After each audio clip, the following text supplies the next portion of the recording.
Welcome to the Mind of Marie. This afternoon, we're going to talk about two different things. First part, we're going to talk about, so we need to call out a pattern today. Have you ever tried to talk to someone about a very important issue? Something urgent, layered, maybe even dangerous? And instead of engaging, they pivot. They use one word replies like, ugh, dang, or yikes. And then, without pause, they begin speaking about their own dilemmas, their own discomforts, their own storm. And just to be clear, it's not that their problems don't matter, it's that they refuse to calibrate. You bring fire, they bring fog. You name escalation, and they sigh like you've interrupted their scroll. You speak from the front lines, and they reroute the signal to whatever their current little gig is. There's a type, you know it. The one who performs allyship but centers their own spiral. The one who replies to totalitarian creep with a shrug and then pivots to their payment schedule. The one who's never quite able to hold the weight of what you bring because they're too busy narrating their own inconveniences. And this isn't about any one person, it's about the breach that happens there.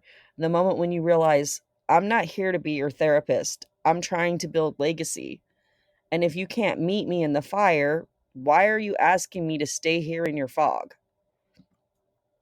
Because, it speaks to a level of tone deafness that is quite alarming. And I feel like there's many people who are not hearing that. And then the second thing that I want to discuss is um, how important it is that we're having these conversations about what's happening in Portland, Oregon, for example, and Chicago, Illinois, so that we can discuss really critical things that are affecting all of us. And those things are dangerous. And I want to go back to what those things are because those are the kind of highlights that are important to share here. Um, the reality is there's a lot of scary things happening in the United States of America right now. And in my state of Oregon, the president has deployed troops who are airdropping into the city, having used propaganda to put up this idea that Portland is somehow war ravaged, which could not be further from the truth if ever anything was. And basically, um, you need to realize that there's some things going on that are important, and I want to go over a little history lesson on that note. Um, in July 1935, German generals were called to a surprise assembly in Berlin and informed that their previous oaths to the Weimar Constitution was void and that they would be required to swear a personal oath to the Fuhrer. Most generals took the new oath in order to keep their positions. And I want you to understand, it has been announced that Trump will be attending the gathering of top generals that was called in by Pete Hegseth at the most random, out of the blue moment.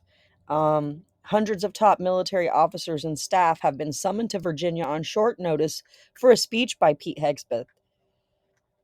Trump decided this weekend that he will be attending the meeting, adding new security measures. And many of us believe that this might be the start of the loyalty oath. The Nazi oath, officially known as the Hitler Oath, was a pledge of personal loyalty and unconditional obedience to Adolf Hitler as the Führer of Germany, sworn by members of the Wehrmacht, that's the German armed forces, and civil servants. After the death of President Hindenburg in 1934, Hitler made the oath a required act of fealty, replacing the previous loyalty to the Constitution and the state. A sample oath for the Wehrmacht was, I swear by God, this sacred oath, that I will render unconditional obedience to Adolf Hitler, the Führer of the German Reich and people, supreme commander of the armed forces, and that I am ready as a brave soldier to risk my life at any time for this oath. That's pretty scary. And nothing like this has ever happened before, and I would definitely take it as an authoritarian warning. And another thing to understand is that in 1934, Germany passed the Treachery Act. They made it a crime to tell a joke about Hitler, to criticize the regime, or to undermine trust in political leadership. Punishment, prison, and even death just for a joke. Why? Because of the fact that fascism cannot survive if it's the product of satire. They cannot handle it because they know that laughter makes them look like the joke that they actually are, and therefore breaks any power that they might appeal to. And that is why they criminalize these things. And that is the reason why you will see a party that is the Republicans, who used to be the ones who cried out about cancel culture, now calling treason over memes and trying to get people like Stephen Colbert and Jimmy Kimmel taken off the air. It's absolutely astounding and entirely anti-American. Entirely. And another thing to bring up to that point is this whole idea, and he's going to criminalize speech against capitalism, Christianity, and America, when this man has done more against Christianity and is the most anti-American president that we have ever had sitting in the Oval Office. We have not had a more anti-Christian or anti-American president.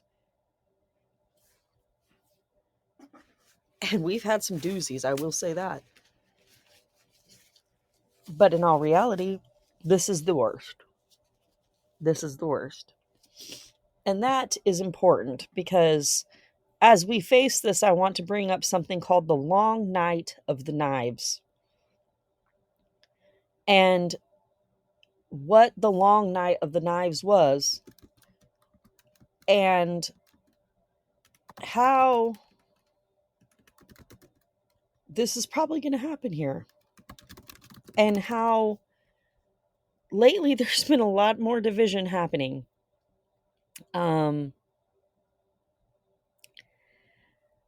The Long Night of the Knives wasn't just a purge, it was a signal. Hitler eliminated Ernst Röhm and the SA leadership to secure loyalty from the military, silence dissent, and consolidate power. It was a turning point, a moment when authoritarianism stopped pretending and started executing. This is history, y'all. Check it out. I can see the parallel right now. And it's really important that when that's being talked about, the tone deafness and diversion of the topic does not continue with those who actually consider themselves to be an ally and advocate to what is going on. If you want to resist fascism, you must pay attention to your own behaviors.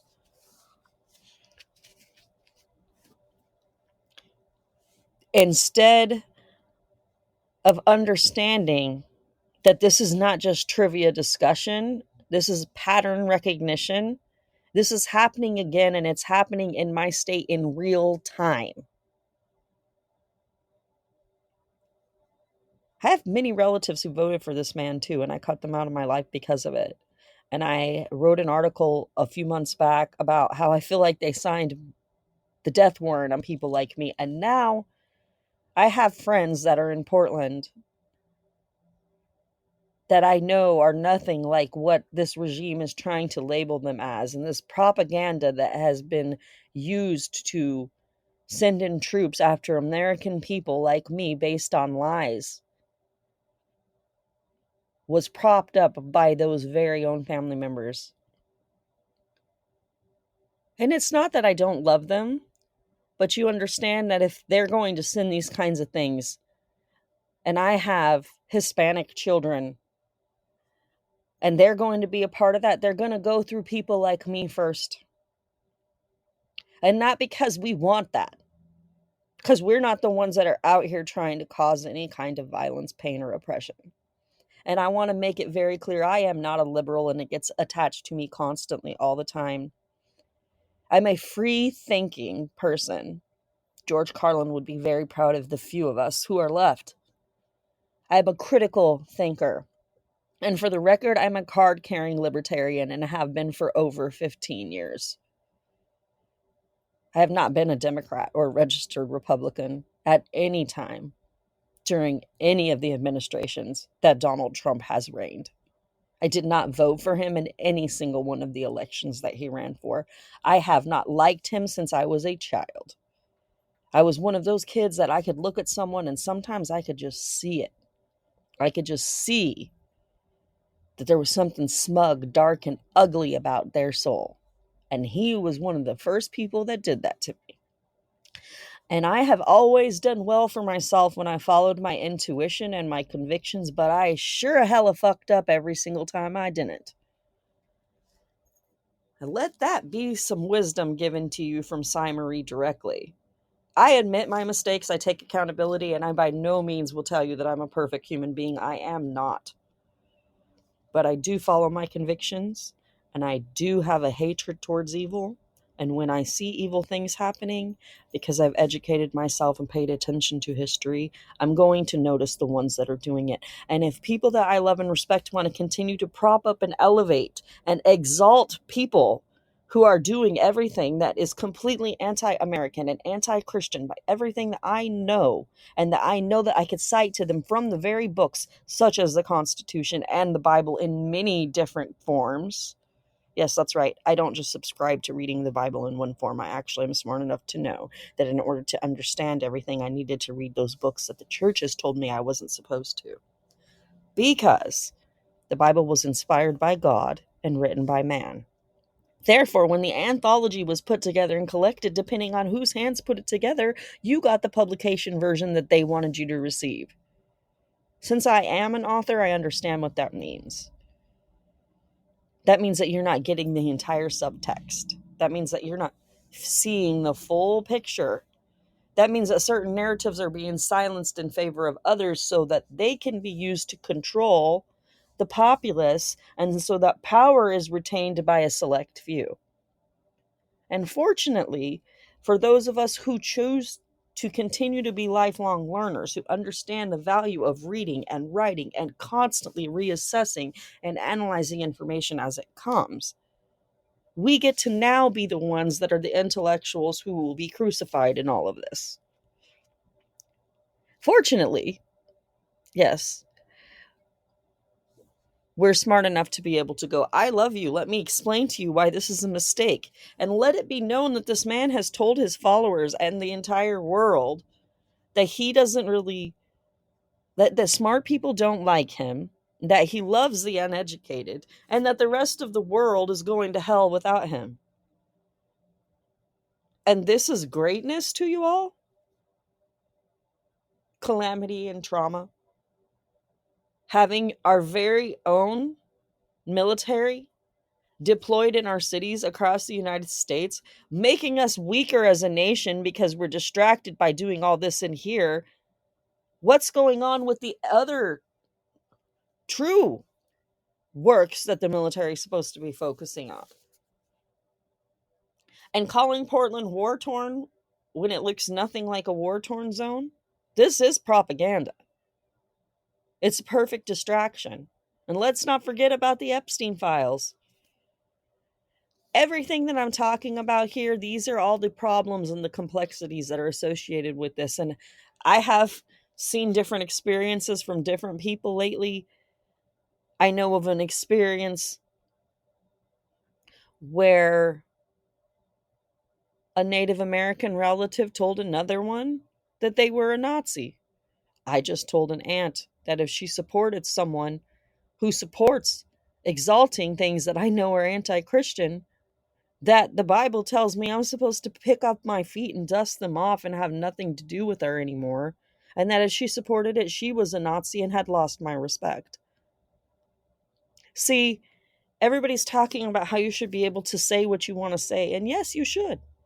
I don't agree with that because Jimmy Kimmel said it perfectly.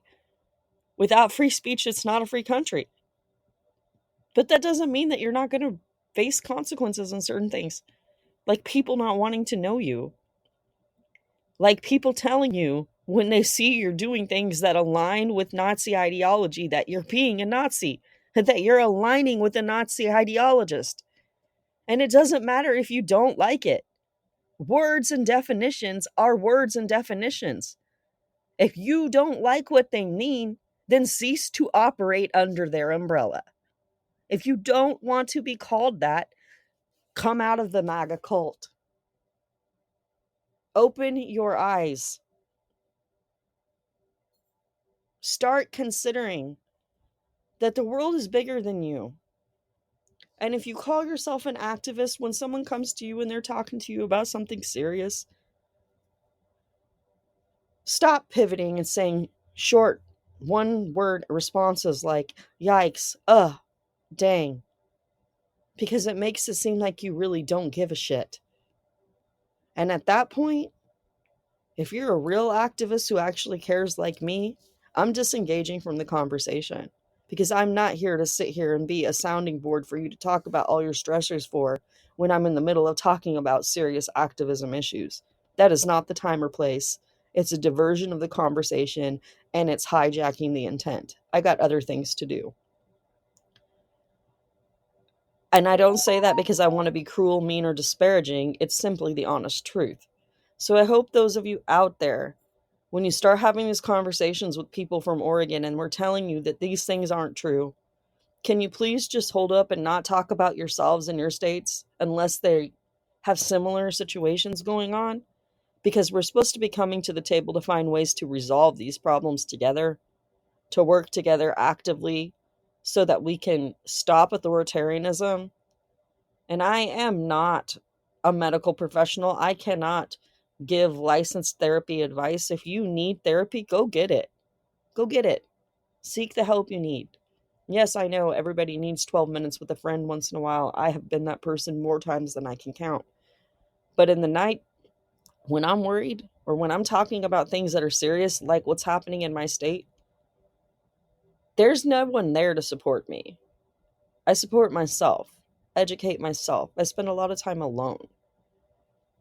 And yes, sometimes I do have struggling moments like any human being. I'm a person that's gone to therapy and come through a lot of trials and traumas. And part of the reason why I share all of this information on the Mind of Cy Marie is it's my way to contribute to hope that it lands before the right people so that it will help them to make better choices in life, to do the right things to help make a better society, to help them avoid making the mistakes that I made. Because the greatest thing you can do is not just learn from your own mistakes, it's learning from the mistakes of others and not repeating them. So let mine be an emphasis highlight for you. It is really important to hold space for the right things and to understand that yes, sometimes people need support and yes, sometimes they need help. But if every time someone's talking about activism, advocacy, and the authoritarianism that's being let loose on this country, someone else thinks that that's an opportunity to interrupt it with things that are their stressors, as if the other person doesn't have their own, when we're talking about a major, way bigger thing that's only going to continue to cause more stressors in between both of those people's lives, let's be real. That's very, honestly, rude. It's very self-centered, and this is something that people in activism communities talk about all the time, and why it makes it seem like all of a sudden now this person is diverting the entire intent of why we're here with problems all about them, about what they're dealing with and what their stressors are. And it's messed up. And I would really hope that more people would start to understand that there's a time and a place for everything. First, let's discuss what the introduction of the initiation to conversation was. If someone approaches you to share some information, that's not the opportunity for you to start talking about everything that stressed you out. You could first talk about the subject and then be like, hey, can we talk about something in my life maybe? I feel like it's again coming down to this etiquette and propriety thing. And people are very entitled and assuming that If someone makes themselves available or initiates a conversation, that means that they get to talk to them about any and every which thing they want. And that's often not the case. And also this assumption that when someone says something that it's an invitation to just whomever, for whomever to communicate with them, that's not what it means. And free speech doesn't mean you have an open invitation to force people to contact or speak with you, or to allow your speech to be invading their spaces either. This is something I think that people really forget. You do have the right to say whatever you want, especially when it comes to your own spaces. And the thing about that is, though, when people see different things, they're going to make choices. They do this to me every day when they decide whether or not they're going to read my work based on what the content has to say. And that's fine. It's absolutely fine for them to decide that they don't want to read what I have to write because they don't like the content type. Absolutely fine. It would be a problem if they tried to say that I shouldn't be allowed to publish it and that others shouldn't be allowed to read it or purchase it. That would be the breach in the Constitution, right? Not the right to decline, or the right to say this isn't something that I want to support, or the right to look at what I freely published under my First Amendment and say, well, that's not for me. It would be really nice if we could start being adults about that, and all of these things would stop in our society. It might make it a better place. And that is today's Sunday message for me. I do want to lament with the Church of Michigan that experienced violence today, and we'll be meditating and praying for all of the victims there. And honestly, I'm just astonished by what's happening continually in this country in the last 24 hours alone. I just hope America really starts to come together before we entirely lose it all.